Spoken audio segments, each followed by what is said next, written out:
Welcome to the Divorce Survival Guide podcast, where we have open and honest conversations about co-parenting, separation, divorce, and the hardest question of all, should you stay or should you go? I'm Kate Anthony, your divorce survival guide, and I'm here to help you navigate some of the roughest waters you've ever swum in and answer some of your toughest questions.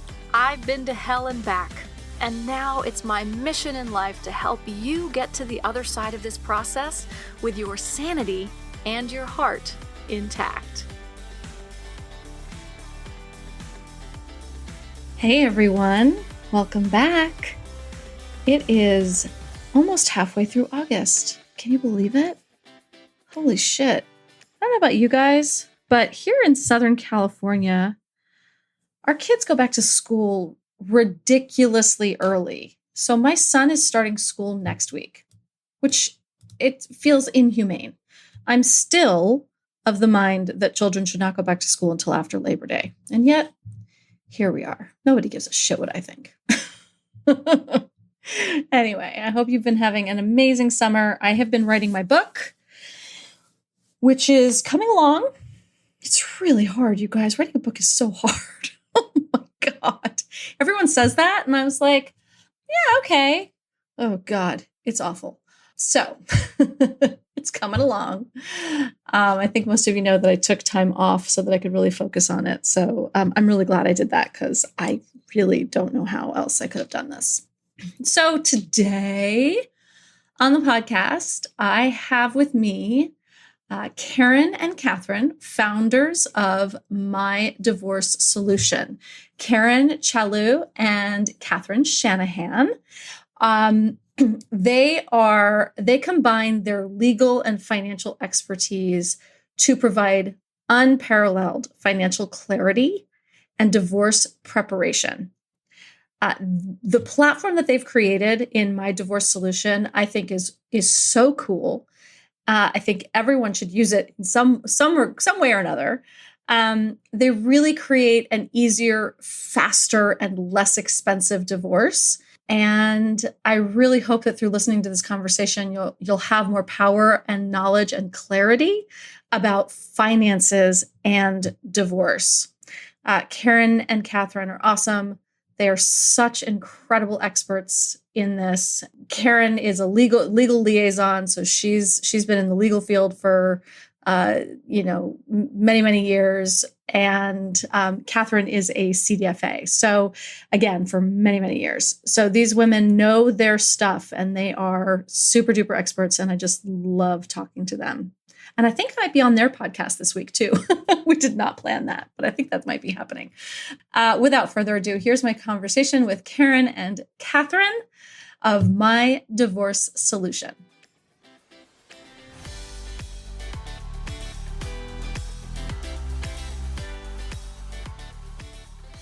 Catherine and Chellew, thank you so much for being here. So we want to just sort of tell everyone all about, of course, we want to talk about your divorce preparation platform that you have created, but also sort of what you do that helps people in this divorce process, right? Like, why would they need to use it? Let's talk about your platform first, and then we'll go into all the other stuff. First of all, thank you for having us. We love talking to your listeners, and we love talking to you. Just helping people out there get through this process is such a privilege that we all have. So thank you for having us. But I'll let Karen tell you about our platform. Yeah. So the divorce preparation platform was created out of mine and Catherine's own divorce experiences. So Catherine comes from the financial world. I come from the legal world. They're both 30 years, both having gone through our own divorces.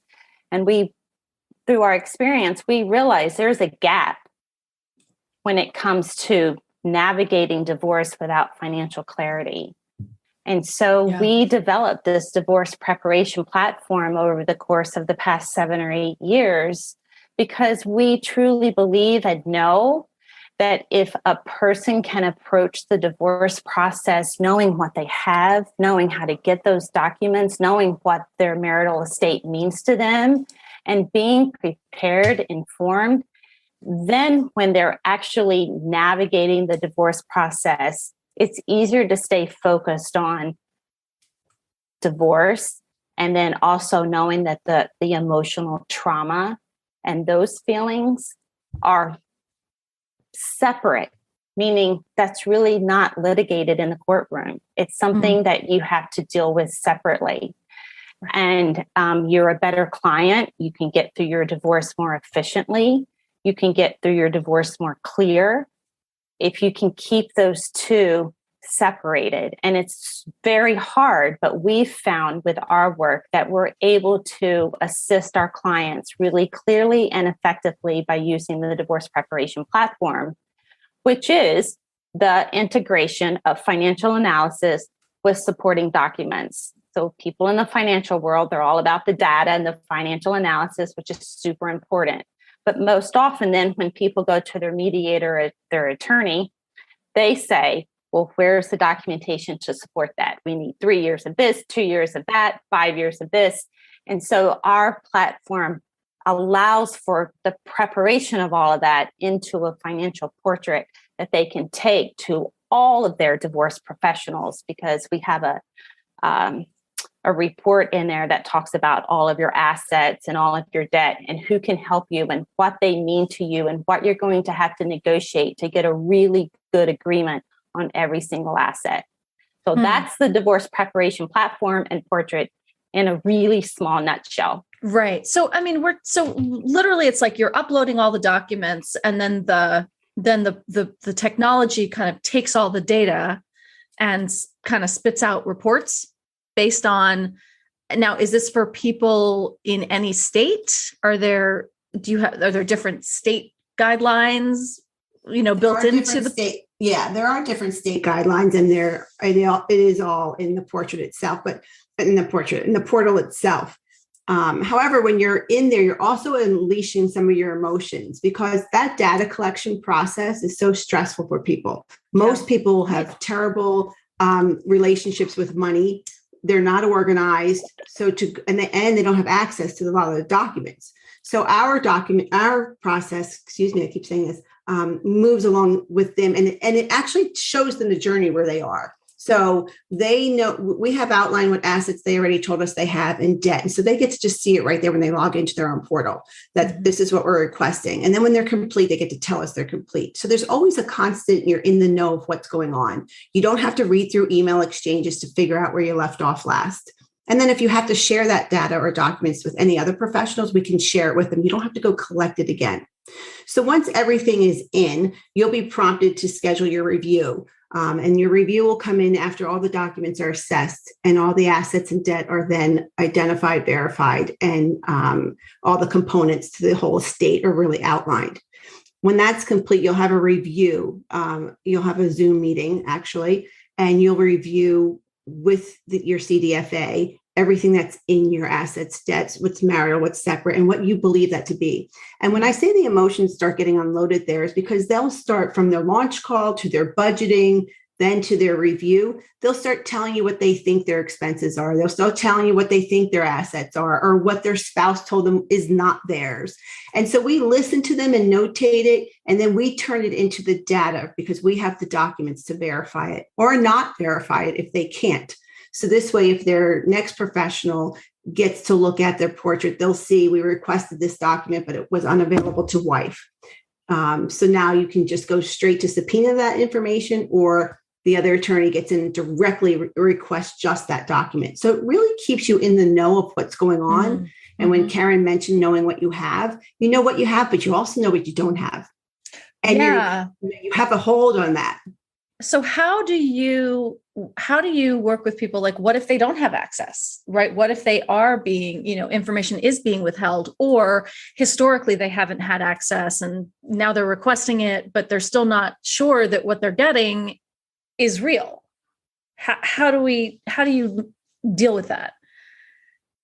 That's not uncommon at all. And a lot of people feel helpless and hopeless. Yeah. But more times than not, and for the most part, we're able to help them get their documents. Many people will call a bank and the bank will say, "Oh, we can't give you that information." But when we help them know what to say, that information is theirs. They'll call their accountant and their accountant goes, oh, I can give you that information without your spouse's consent.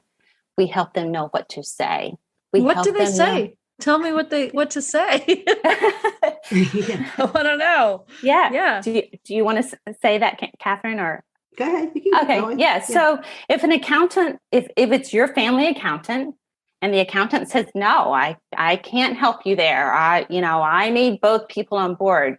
You say, you know what? You're my accountant. These are my files. These are my documents. Actually, I am entitled to a copy of that information. That's what you say. Yeah. And you are entitled. That's right. To that. Right. Well, I think the follow-up there is even better because you say, you asked me to sign this tax return. I signed it. So could you please put in writing that you are denying me access to that information? And you will not get an accountant that writes that down. Right. Right. So you remind them that this is marital. This is all finances are marital. And since you are part of the marriage, you have equal access by law. And is there any state in which that is not the case? Not that I'm aware of. Yeah. So, nope. Yeah. Yeah. I want to really hammer that home because. Yeah. And I'm glad you're hammering that home because I know you work with a lot of women. And one of the strengths that Karen and I have is that because we are in this financial analysis and document collection area, we don't file for divorce. I'm having such a problem with words today. We don't file for divorce. We don't follow the legal. We can't talk to both parties if we don't want to. We can talk to them. We're not giving advice. We're giving knowledge, right? Mm-hmm. We're not coaching them like you are to work on their future, their past, or if they have an abusive relationships. We can't fix that. But what we can do is give you the confidence and the strength that you need to go ask that question or to go do that because we're coming from the financial and the analysis side and the document collection. We know what to ask for. We know what you need. So we're giving you that courage because everybody needs courage with something, right? That's right. It's just that who do you need to go to for that courage? So when we tell you to go to the bank and do this or go this, you'll do it because you trust where we're coming from. And we've been through it and we've done it hundreds and hundreds of times with people. Yeah, right. And you guys, this is the very definition of knowledge is power, right? Absolutely. That we feel so disempowered when we don't have all the information, when we're scared to get the information, when we're like being told that it's not ours to have, right? And when you're empowered by you two and this really sort of systematized process, then, right? Like this is what you do first. This is what you do next. This is what you say if and when you're blocked access, right? You're like, you're creating these little, sort of machines going out and being like, okay, yeah, I can exactly. do that. I can do that, right? And it's breaking it down into manageable steps, exactly. Which I think is so important because, when you say someone, well, get all your financials together, they're like, huh? It's a deer in headlights. It feels so overwhelming. And Kay, you asked Karen a little bit ago, how do you help them get that information? You're reminding me that because we have this safe space and we're judgment free and we understand that most people are unorganized and they don't know where to start and they're embarrassed. I can't tell you how many times we hear how people are embarrassed or, they'll start the conversation. I'm so embarrassed. I never did this. I'm so embarrassed. I never paid attention to this. Yeah. We let them say it, but we just keep moving on and giving them the tools that they need. But it is really interesting to see them get that knowledge and then transform into somebody a little bit who sits up a little stronger or moves forward a little bit more quickly. And because we have it all outlined and having it task oriented for them, it really does change the way you go through the process. Yeah, I'm sure. Because it helps build confidence one step at a time. Right. Mm-hmm. And you're a voice at the table then. You have all of the information, data, documents you need to negotiate, to engage with your attorney or your mediator or your spouse. And to your point, you're empowered to be in that space, not from an adversity standpoint so much as a knowledge. And I know what I'm entitled to. And these are the things that I know are important to me in my future. That's critical when you're going through a divorce. Karen and I were just speaking before we got onto this podcast about how much information when we do our assessment calls do we really need to take from them. And we take a lot of information because we have open communication style appointments. So that information leads you to more information. So when you say, oh, most people can't access their data, and we help them by some communication, but even in the stories they tell us, they recall things. I remember when my husband bought this house in North Carolina, but I don't remember where it was or what it was, right? That's information that we could put house in North Carolina that can be researched and found. Or I remember when he did this business dealing with a friend of his and blah, blah, blah. Well, we extract that. We're listening to them, but we're also pulling the financial piece of that out that we can later reference or look into. Yeah, right. So what is the difference between you guys, what you do, and a CDFA? Like just hiring a CDFA. What makes you guys different? So I am a CDFA. However, I do not invest money any longer. So we are true neutrals in the process. And we come from the standpoint of making sure that you understand what all your options are as it relates to all your assets in your jet. So we're providing you with that financial knowledge that you're going to need before you make any decisions. We're not basing on where we think your money should go in the future or where it was. We're putting it out there. We quite often work with other CDFAs because they understand that we're trained the same. They understand the same process. So they know how to work with our clientele, and their clientele comes to us because a lot of them don't want to be in the middle of the divorce process. They want to be able to consult with their clients and moving on for their future and do future planning for them. So it's a whole different field. We're complementary to each other. Mm-hmm. Yeah. Okay. Yeah. And the important thing that you said, I just want to highlight, sorry, Karen, one second, sure, of course. that Catherine just said was that you don't invest for people. So you don't have any tie or relationship to any financial institution. So everything you're doing is really coming from this neutral place. Exactly. Yeah. Because, Absolutely. a lot of times a planner, they'll go in and they'll say, okay, you should get this asset. You should keep this asset, right? Or they know it's under their management, or they want it under their management, or, I don't know. There's a lot of reasons why. Or a couple is in the middle of negotiating and everybody has to compromise. There is a compromise. Both parties will compromise whether you want to or not. Right. But sometimes a planner will be misdirected in saying to them, well, you shouldn't do that if you don't do that, but they don't know where it's related to in their negotiations. They're not in part of that. So they're giving advice that could or could not be proper for this person because it might interrupt with the strategy of their team moving forward. So we don't get into that because we're not advising them what to keep. But what we are doing is we're assessing it all. So we know on the annuities if there's surrender fees or if there's a living benefit or a death benefit that they're going to give up. So we're able to put that out on the table. This is tax deferred, but then it becomes taxable. This asset doesn't. Here's the house. So we get to go through it all so that you, the person going through the divorce, are the one equipped to make the decisions. We don't decide for you what you should take and not take or negotiate, but we will put out there that here's my A scenario, B scenario, or C scenario, and you'll be okay with all of them, but you're choosing which one you'll compromise on. And that's very powerful. And then you go back to your planner and say, here's what I'm walking away with. Tell me the best way to move this forward. Right. Yeah, exactly. Right. Great. Yeah. And another component of that is most CDFAs, and actually none that I know of, but there could be others out there, do not support the financial analysis with the legal requirements.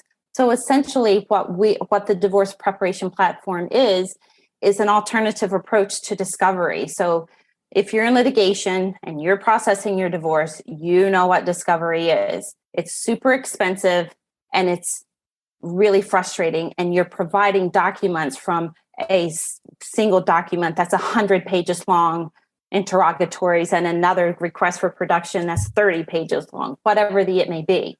So we're doing that right up front, and what you said, a systematic approach.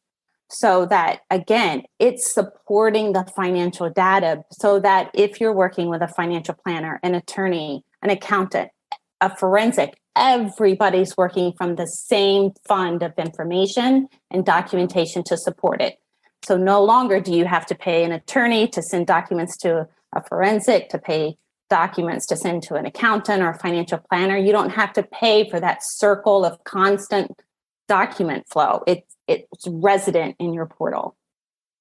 Do you see people from all levels of income using your platform? Because, this to me can sound like this is for people who have like sort of complicated financials and like lots of assets, and like someone like me, it's like, pretty straightforward, right? If I were to get divorced again, which would, if I were ever to get married again. Well, we do a lot of prenup work, so see us before that. Okay, noted.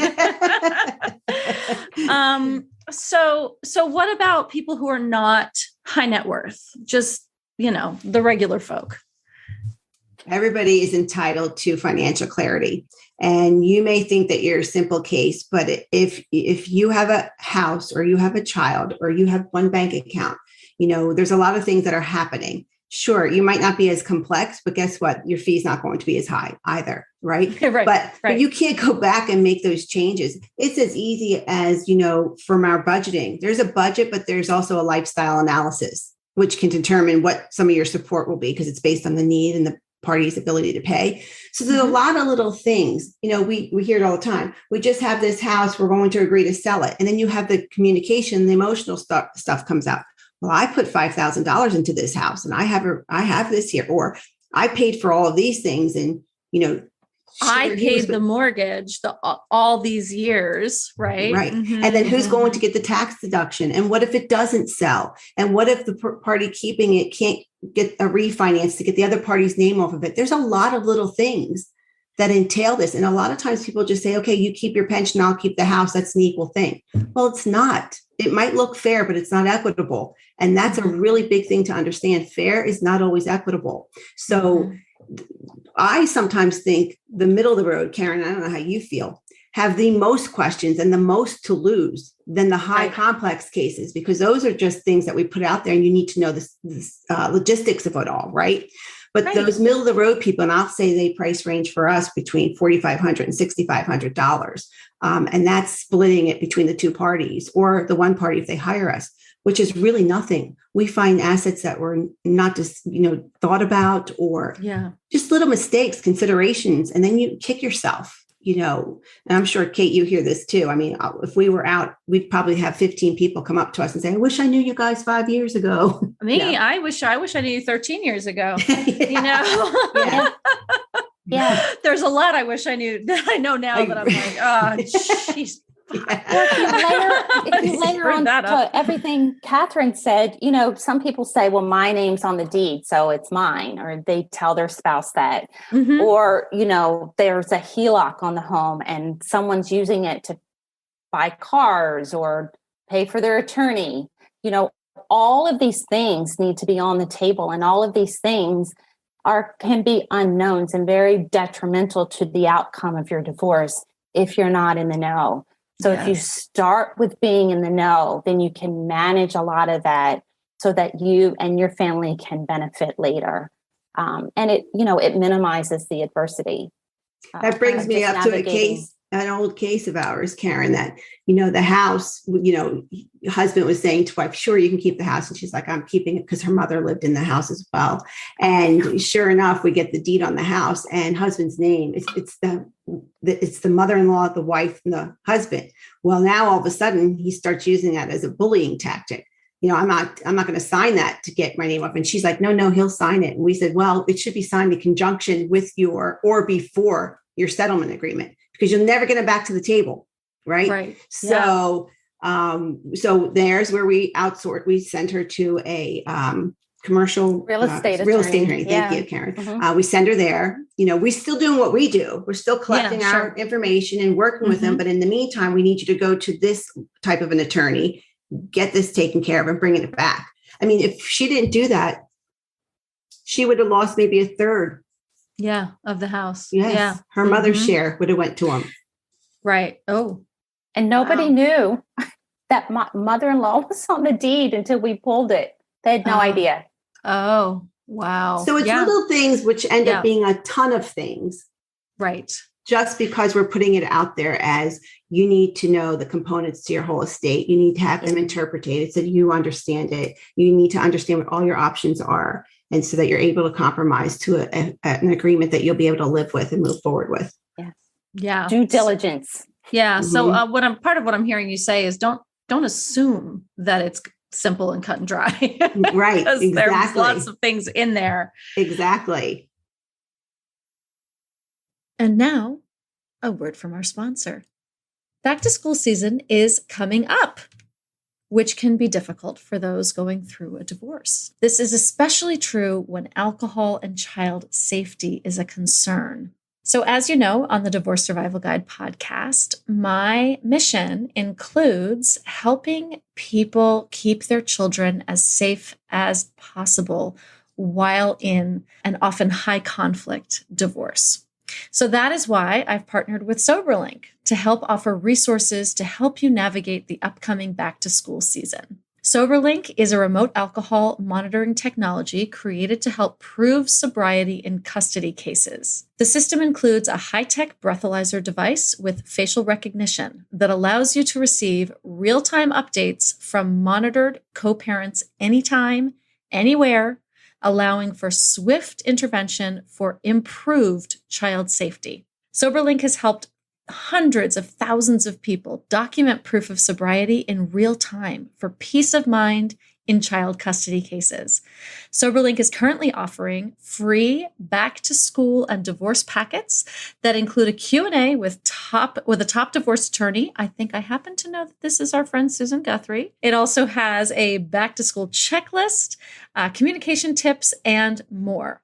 So go to soberlink.com/DSG to request your free packet today. That's soberlink.com/DSG. And now back to our show. So how does working with you or a financial planner help people decide?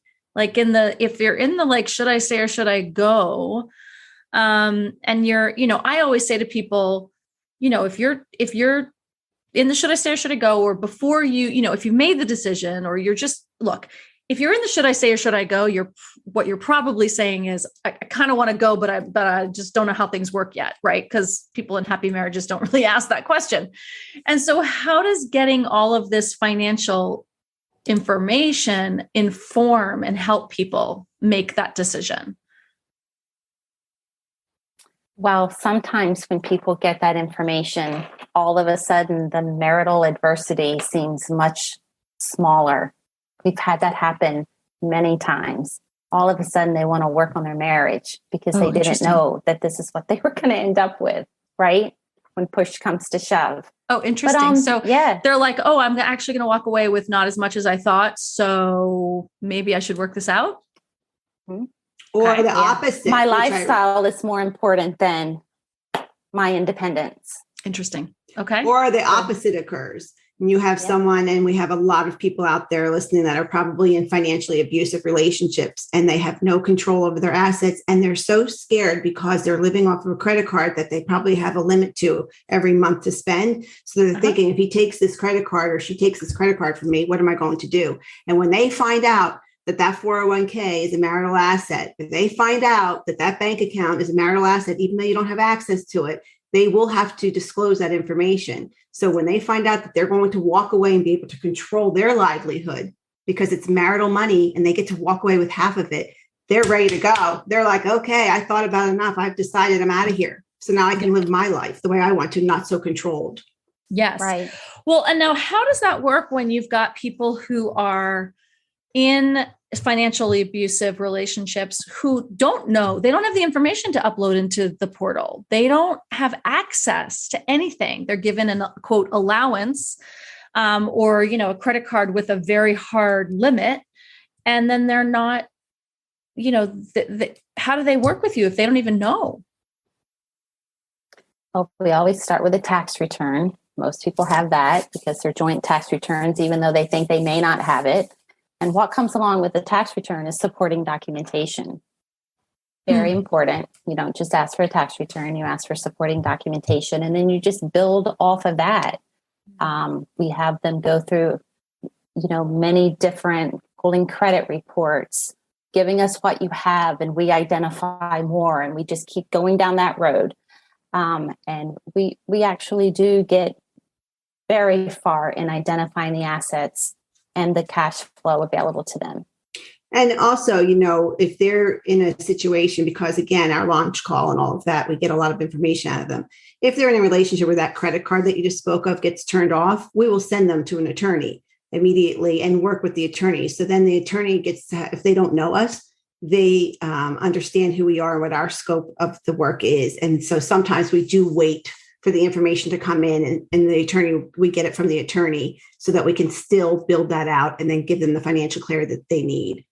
And, for those people out there who are just starting and feeling like that, it is really amazing when you go through our process and you just do the budget. You might not know what your assets are, but you know what you're spending money on. You know what the house. And so you start feeling a little better because at least you know something financially. And that leads to, oh, okay, what kind of car do you drive?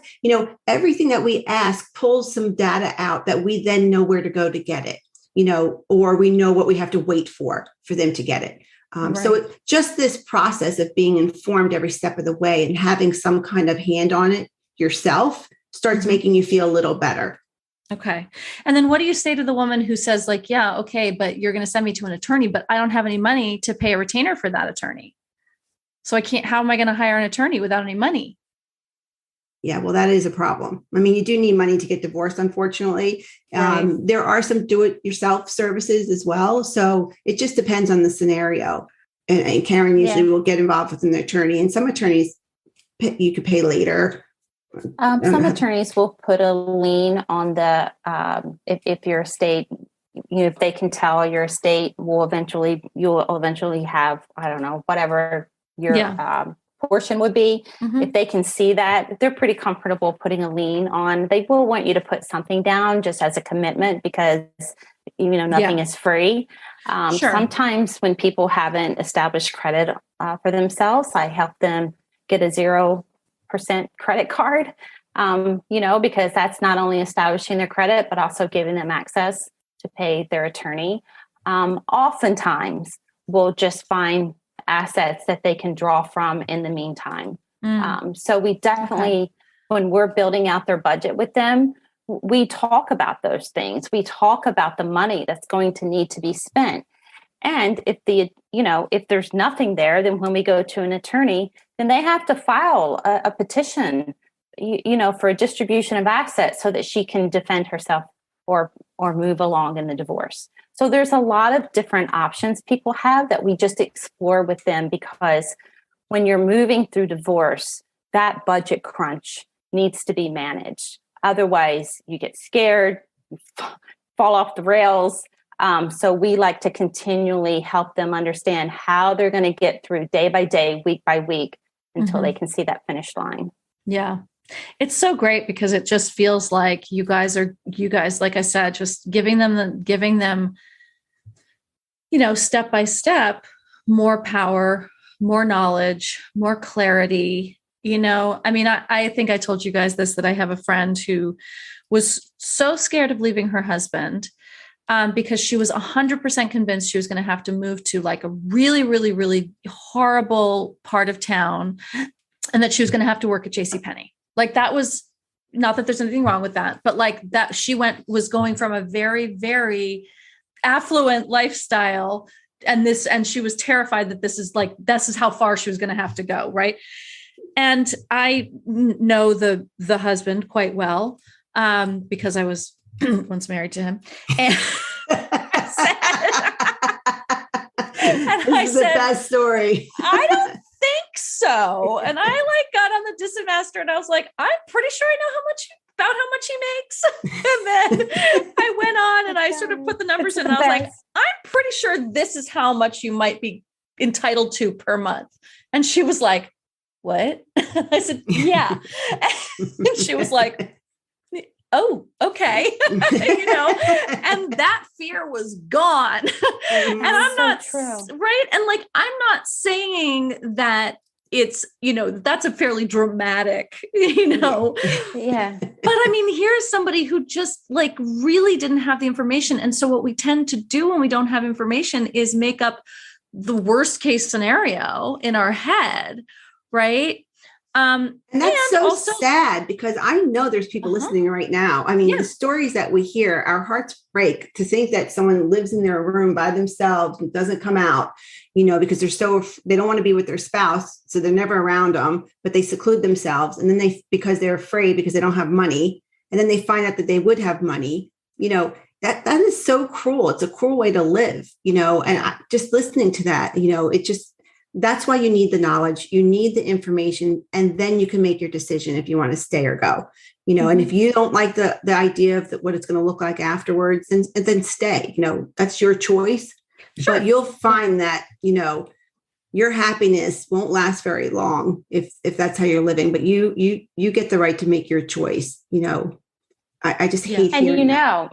If you decide to stay, going through this process, working through this, you're a different partner moving forward. You're not going to be in the dark anymore. You're going to have agreements. So there's going to be village rules, as I say. This is our arrangement. This is our agreement between each other. If I'm staying, this is how it's going to be. And so, I tell people, look, when you're working with us, you're not committing to getting a divorce.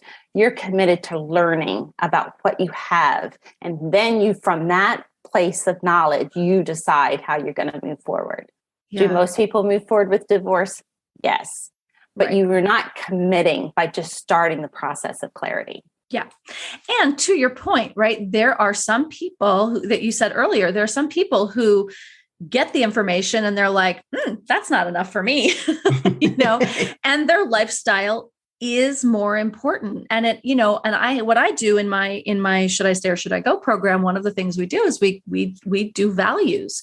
And if your value of, material things or lifestyle things, have a higher level of importance to you, and no judgment, like literally no judgment. But if it actually does have more weight in your value system than personal freedom or even emotional intimacy, then like, cool, now you know that.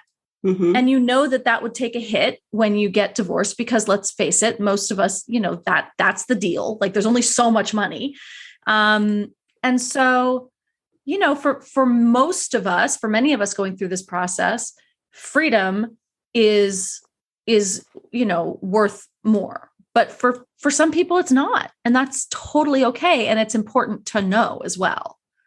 Oh, totally. You get to be you. You get to be who you want to be without sitting there wondering who you want to be. And like you said, own it, and then live the rest of your life. Make it, like I always say, make the rest of your life the best of the life by making your own decisions. Yep. What's the most difficult part about all of this? Like so we've been talking about like, it's great, it's wonderful, or it's like, it's empowering. What's maybe not so, like, what can be difficult about this? Karen, can I bring up the one person from last week? And I forget what state she's from, but this is the part that frustrates me the most. And Karen might have something different. We didn't practice this question, but this woman knew she needed this information. She needed the divorce financial portrait badly. I mean, immediately, she was a complex case. Where she was, she already had an attorney, was feeling like she's paying all this money for basically email exchanges. So she hired us, and quickly Karen gets in there and says, okay, we're going to tell your attorney what we're doing, the scope of we'll pick up from here. I'd like to set up a call with your attorney, blah, blah. The attorney refuses to get on the call. Actually says that you don't need this kind of first time clarity. Ever. First time this has ever happened to us. We're like, what? I really hope she fired that attorney. That's what I said, oh my gosh, she should not be with that attorney. But I was so frustrated because this attorney works for you. Exactly. But she needs the information. It's a complex case. And we could tell by what was happening already, she's going to end up going in. Probably she'll want to call us when she's 50 grand into not having any clarity. And we see this, we don't see it a lot. Most attorneys will get on the call with us because they want to know what our scope is. And then we want to know what their strategy is and where they are and what have you. But you need financial clarity. Your attorney cannot be a good attorney if you don't have that. You're not a good client and they can't do their work. And if they don't want you to have it, that is major red flag all over the place. Like, who does he work for? I mean, right? Like, well, he saw it a threat to his pocketbook. And you know what? Right. There we go.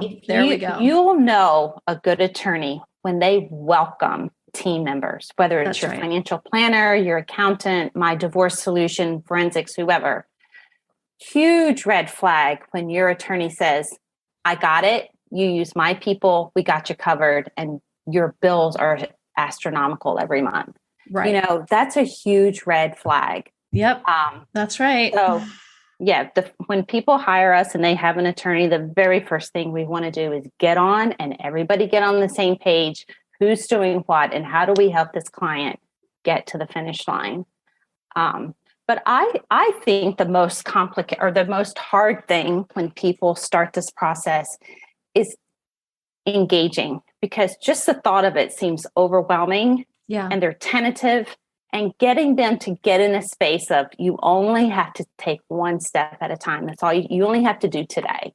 And getting them to stay in the day and not get overwhelmed in it all is, I think, very challenging and difficult, because it's really hard to manage the emotions. And if you're a mom and with children, you've got that going on, plus trying to organize and maybe for a lot of people for the first time in your life, owning financial clarity and being responsible for it and looking ahead and saying, you know, I am going to be the CEO of my life, and, you know, getting into that space. It's hard. Yeah. But, you know, our process allows them to take one single step at a time. And you don't have to commit to tomorrow, the next day. You just got to do today. And I think that's empowering, but I think it's also the most difficult part. Oh, and I think the most difficult part, other than I just get mad about the attorney interaction sometimes. But that's me. I'm a financial. So is letting particularly women, not the men that come to call us, and we have a lot of them, they immediately pay, and this is what we're getting. And a lot of them actually even want their wives involved because they want them to have the information. They don't want to spend a ton at the attorneys gathering this information. Is for women to understand that they are worth it. Yes, it's an investment. Yes, you might be paying us $4,500. We have $20,000 cases. We have $2,500 cases. It's all about the complexity of your estate. But what the price is relevant to your estate. We worked really hard to get this flat fee because we know what it entails. We know this through our algorithms. When you go on our website, you take this and then you have a call so we can verify everything.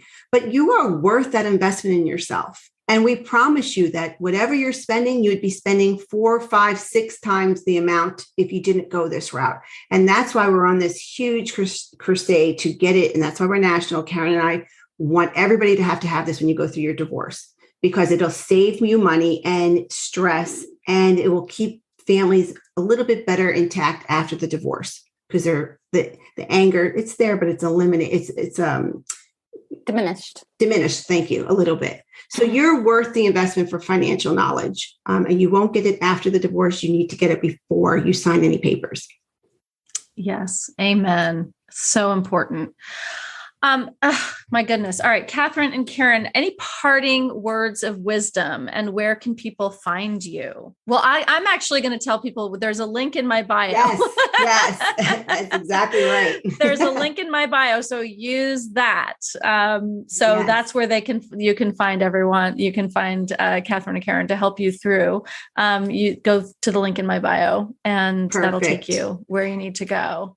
And I'm just going to reiterate what I just said. You are worth it. You're worth the investment into yourself. You don't have to be super wealthy, and you don't have to be super poor to be worthy of having this knowledge, because only you can come through and secure your worth and protect your value by knowing this financial information and being able to make the decisions for yourself. And we're here to make sure that you have that. And every single human being is amazing in and of themselves. So knowing that and owning that about yourself is one of the best things you can do for yourself and for your children, for sure. And you guys have a free gift for our listeners. Can you tell us a little bit about that? Sure. So we are offering 30 days free to our Divorce You online course, which is about 2 hours long, broken down in 10, 12-minute segments, lots of worksheets. So it's really, again, just to prepare you and get in the space of the terminology and the situations you may be facing when you're going through divorce. Mm-hmm. So for 30 days, you'll have free access to that. And to claim the bonus offer, just go to www.mydivorcesolution.com/bonus and sign up. Awesome.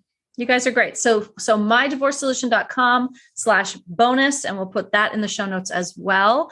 That's an amazing gift. Thank you so much. That's so kind and generous. And thank you guys for coming on and sharing all of this and what you do. I think it's really interesting because you guys have a very different niche, a very unique niche in this market. And I think it's a really important one. So thank you so much for coming on. Thank you for having us. Again, we love it. We love to continue the conversations. Always. Me too. Me too. All right, guys. Thank you so much. Thank you. Thanks for tuning in to another episode of the Divorce Survival Guide podcast. If you like what you hear, head on over to Apple Podcasts or wherever you listen in and leave me a review. And don't forget to follow me on Instagram at the Divorce Survival Guide. I'll see you next time. And until then, remember, you, my love, deserve to be happy.